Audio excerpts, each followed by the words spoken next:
oras gihatod kaninyo sa EXL Magkabuhay. Buhay at makulay ang buhay sa EXL Magkabuhay. That time check was brought to you by Bingo Plus. Bingo sa saya, plus sa panalo. Gambling is for 21 years old and above only. Gambling can be addictive. Know when to stop. The original Koi Herbal Capsule.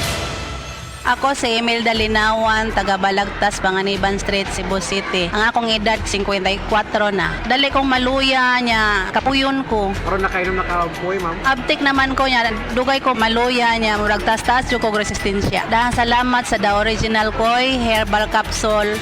The original Koi Herbal Capsule. Damay, sukang puti, sasuan alam mo. Kamel, sukang puti, maunag yun imong mapili. Kamel, sukang puti, sasuan mo palami.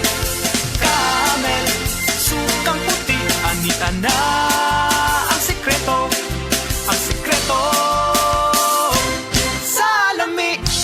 Diabetes, usa ka sakit nga lisod ug delikado sa atong mga lawas. Tungod aning pwede ka mamatay sa komplikasyon sa kasing-kasing, kidney, atay, ug uban pang mga vital organs sa atong lawas. Sukla nato ang diabetes. Mag Life Extension Vitamin D3 na mo. Rekomendado sa mga medical doctors. Mapalit sa mga butika. Aton pamatian si Sir Jonathan Granada sa Life Extension Philippines para sa Super Fiber. Super Fiber, isa ka di kalidad, epektibo, garantisado ini siya makabiyanan. So fast-acting colon cleansing product sa healthy nga pamaagi para sa mapinlo nga colon para mapalayo kita sa risgo kita ang matubuan sa cancer sa colon naton. Mag-inom adlaw-adlaw sang Super Fiber. This is recommended by medical doctor nga product kag ini is exclusively distributed by Life Extension Philippines. The fast-acting colon cleansing product approved by the FDA Philippines para sa masulhay nga pagpamuhin. Super Fiber, mabakal sa mga butika. Gusto ba ni mo kape pero ga-worry ka kay basig dili ka katog? Don't worry, available na ni sa mga butika ang Vita D Plus Coffee Mix nga na ay vitamin D3 nga makatabang improve sa imuhang pagtug. Ang Vita D Plus Coffee Mix na may reishi mushroom ug mangosteen fruit extract. Vita D Plus Coffee Mix, may kape na ka, may vitamin D3 pa ka. Ayaw si Piata pagpaminaw sa balitang yutahon sa Sieti, ang inyong mga kabukiran, inyong kaugmaon, ang among focus, kaugalingong yuta para sa bukas na masagana. Dinihilang sa balitang yutahon sa Sieti, matag Sabado alas 5 sa hapon hangtod sa alas 5:30 sa hapon, makita usab sa DYHPR Liman Cebu Facebook page. Para sa uban pang updates, i-like, follow ug share ang official DAR Facebook, Instagram ug YouTube accounts nga at Dargo PH Official sa Facebook DAR 7 Central Visayas o sa official DAR website www.dar.gov.ph.com. Hatod kaninyo sa Department of Agrarian Reform. Salamat sa Biotrop Herbal Capsules kay nawa ang sakit-sakit sa akong lutahan. Salamat sa Biotrop Herbal Capsules kay miubos akong blood pressure. Salamat sa Biotrop Herbal Capsules kay mikunhod na ang akong blood sugar. Salamat sa Biotrop Herbal Capsules kay nagkahiyos na nga akong goiter. Biotrop Herbal Capsules. Garantisadong epektibo para sa mga nagkalain-laing balatian. Mapalit ang Biotrop Herbal Capsules sa tanang mga botika sa inyong dapit. Biotrop Herbal Capsules, the Wonder Food Supplement. Salamat sa Biotrop Herbal Capsules kay nawa ang sakit-sakit sa akong lutahan. Salamat sa Biotrop Herbal Capsules kay miubos akong blood pressure. Salamat sa Biotrop Herbal Capsules kay mikunhod na ang akong blood sugar. Salamat sa Biotrop Herbal Capsules kay nagkahiyos na nga akong goiter. Biotrop Herbal Capsules. Garantisadong epektibo para sa mga nagkalain-laing balatian. Mapalit ang Biotrop Herbal Capsules sa tanang mga botika sa inyong dapit. Biotrop Herbal Capsules, the Wonder Food Supplement. Kining nga oras, hatod ka nato sa Biotrop Herbal Capsules. The Wonder Food Supplement. Express love naturally gamit ang honeymoon tea. Aduna kini natural nga herbal nga makatabang aron mapagawas ug mapadayag nimo ang imong gugmas sa natural nga paagi. Bukaw ni ini ang kainit sa imong pagbati ug sa matag gabi na ay honeymoon perme. Ang honeymoon herbal tea mapalit sa mga suking butika sa kantidad nga 90 pesos per sachet SRP. Makita kini sa Mercury Drugstore, Watsons, South Star, DGP, Generica ug uban pang butika. Sa mga workaholic, epektibo ang atong Paragis Bila-Bila Herbal Coffee. Sama na lang ni Roland De La Cruz nga taga Mati, Davao. Roland De La Cruz sa Purok Isla, Barangay Central, Purok President. Anong ganahan man kay ka sa kape? Sa Bila-Bila Coffee, laskig ang imong lawas o mayo ang imong lihok. Basta laskig niya kondisyon, makalihok kag may sa trabaho. Kung di ka kainom, mura magluya na ka? Murag luya-luya, lahi ra gyud. Tungod kay nindot gyud ang Bila-Bila Coffee. Kini ginama sa GFMQ Marketing. Kay sa Paragis Bila-Bila, dili na ka mag-agwanta pa.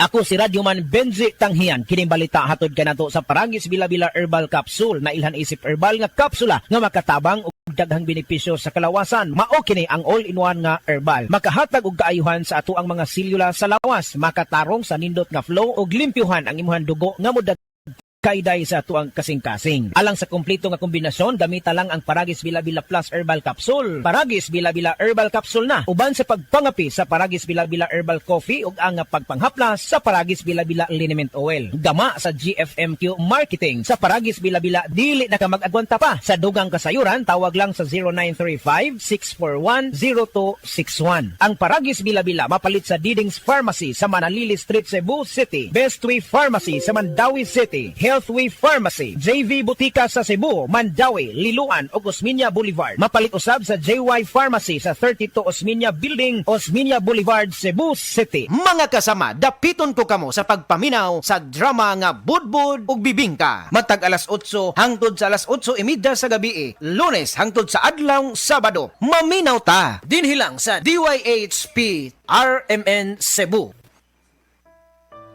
Pagbasa sa 10 kabanata ng Aklat ni Juan, ang talinhaga tungkol sa pastol, talata 1 hanggang 42. Pakatandaan ninyo, ang pumapasok sa kulungan ng mga tupa nang hindi sa pinto nagdaraan kundi umaakyat sa di dapat pagdaanan ay magnanakaw at tulisan.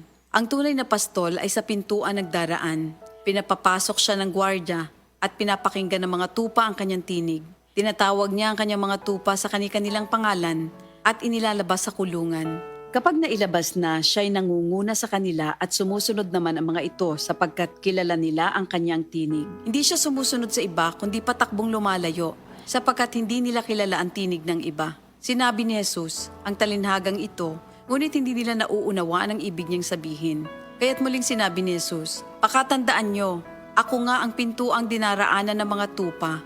Ang mga nauna sa akin ay mga magnanakaw at mga tulisan, ngunit hindi sila pinapakinggan ng mga tupa.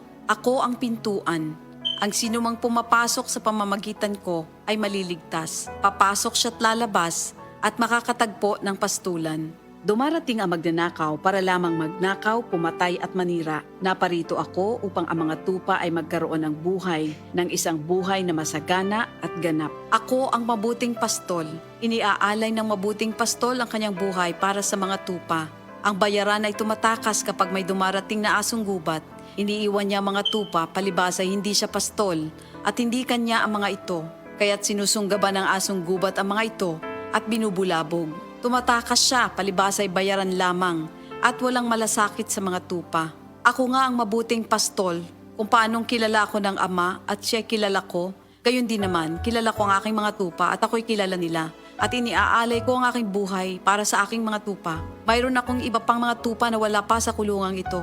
Kinakailangan sila ipasok ko rin at papakinggan naman nila ang aking tinig. Sa gayon magiging isa na lamang ang kawan at isa ang pastol. Dahil dito'y minamahal ako ng Ama sapagkat iniaalay ko ang aking buhay upang ito'y kunin kong muli. Walang makakakuha ng aking buhay kung sa ko itong ibinibigay. Mayroon akong kapangyarihang ibigay ito at kuning muli. Ito ang utos na tinanggap ko sa aking Ama. Dahil sa mga pananalitang ito, hindi na naman nagkaisa ng palagay ang mga Hudyo. Marami sa kanila nagsabi, sinasapian na ito ng demonyo at nababaliw. Bakit ba kayo nakikinig sa kanya? Sinabi naman ng iba, hindi nakakapagsalita ng gano'n ng isang sinasapian ng demonyo. Nakakapagpagaling ba ng bulag ang demonyo? Taglamig na noon at kasalukuyang ipinagdiriwang sa Jerusalem ang pista ng pagtatalaga ng templo. At habang naglalakad si Jesus sa templo, sa portiko ni Solomon, pinaligiran siya ng mga Hudyo at sinabi sa kanya, hanggang kailan mo ba kami ilalagay sa alanganin? Kung ikaw nga ang Kristo, sabihin mo na ng tuwiran. At sumagot si Jesus, sinabi ko na sa inyo, ngunit ayaw ninyong maniwala. Ang mga ginagawa ko sa pangalan ng aking Ama ay nagpapatotoo tungkol sa akin. Ngunit ayaw ninyong maniwala sapagkat hindi kayo kabilang sa aking mga tupa. Nakikinig sa akin ng aking mga tupa. Nakikilala ko sila. Sumusunod sila sa akin. Binibigyan ko sila ng buhay na walang hanggan. Kailan may hindi sila mapapahamak at hindi sila maaagaw sa akin ninuman.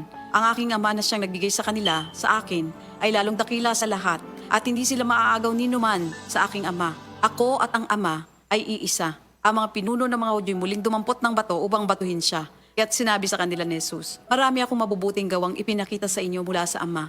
Alin ba sa mga ito ang dahilan at ako'y inyong gustong batuhin? Sumagot ang mga pinuno ng mga Hudyo, hindi dahil sa mabubuting gawa kaya ka namin babatuhin, kundi dahil sa paglapastangan mo sa Diyos, sapagkat nagpapanggap kang Diyos, bagamat tao ka lamang. Tumugon si Jesus, di ba nasusulat sa inyong kautusan? Sinabi ko, mga Diyos kayo. Mga Diyos ang tawag ng kautusan sa mga pinagkatiwalaan ng salita ng Diyos at hindi maaaring ipawalang bisa ang sinasabi ng kasulatan. Ako'y pinili at isinugo ng Ama. Paano ninyo ngayon masasabing nilalapastangan ko ang Diyos? Dahil sa sinasabi kong ako ang anak ng Diyos? Kung hindi ko ginagawa ang mga ipinapagawa ng aking Ama, huwag niyo akong paniwalaan.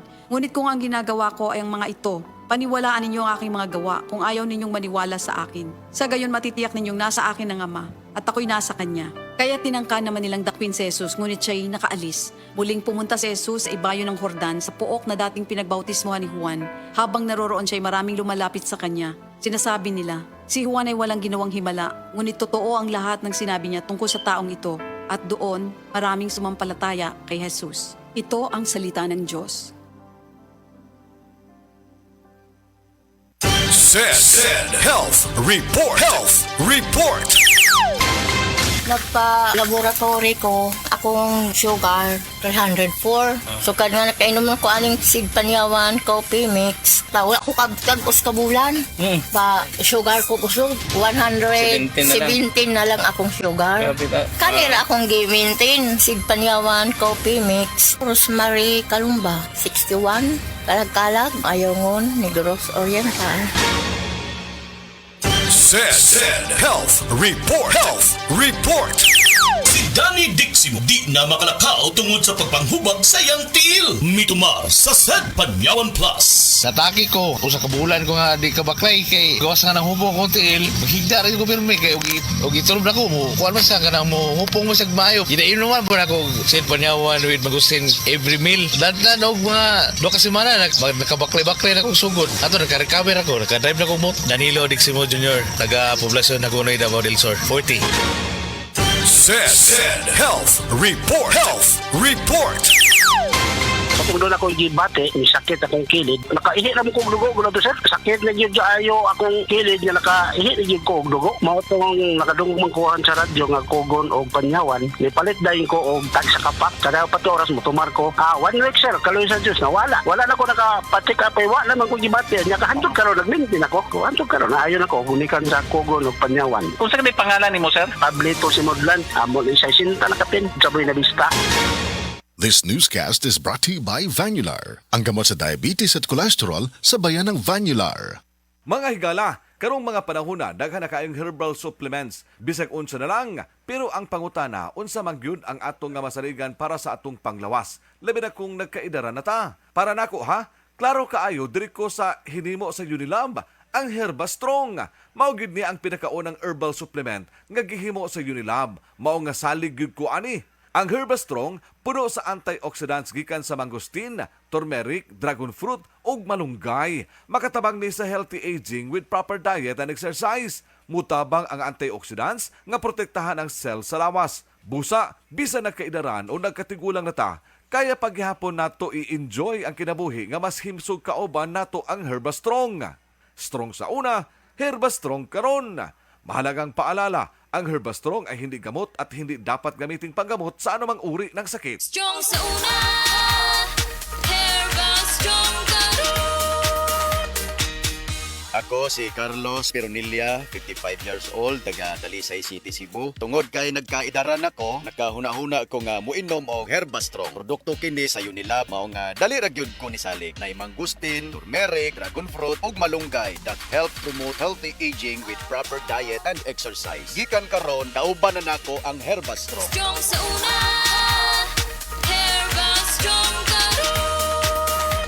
Mahalagang paalam, ang Herba Strong ay hindi gamot at hindi dapat gamitin panggamot sa anumang uri ng sakit. This newscast is brought to you by United Home Kidilets, chewable paracetamol in candy flavors. Kining bahina hatod kanato sa Vita D Plus Coffee Mix. Mga kasama, sugata ang matag adlaw nga adunay positibong panglantaw pinaagi sa pag-inom og Vita D Plus Coffee Mix. Ang Vita D Plus Coffee Mix mao ang pinakaunang kape nga adunay vitamin D3. Ang matang sachet sa Vita D Plus Coffee Mix adunay 200 IU nga puro og di kalidad nga matang sa vitamin D3. Aduna kini Reishi mushroom extract nga naglangkob og polysaccharides ug triterpenes nga may anti-tumor ug anti-cancer properties. Gidugangan usab ang Vita D Plus Coffee Mix og extract sa mangosteen fruit aron makatabang sa dugang protection batok sa oxidative stress o dali nga kadaot sa atong mga selula tungod sa sobrang free radical sa atong lawas. Ang Vita D Plus Coffee Mix lami, humot ug kape nga kauban nato sa matag pagmata sa buntag. Vita D Plus Coffee Mix. Hindi lang basta kape, dapat naka Vita D Plus Coffee Mix ka. Ang Vita D Plus Coffee Mix mapalit sa Purchaser Pharmacy, July Pharmacy, Queen's Pharmacy, CHG Pharmacy, Tanang Life Extension Pharmacy, Colonnade Supermarket ug sa tanang branches sa Alturas Mall sa lalawigan sa Bohol.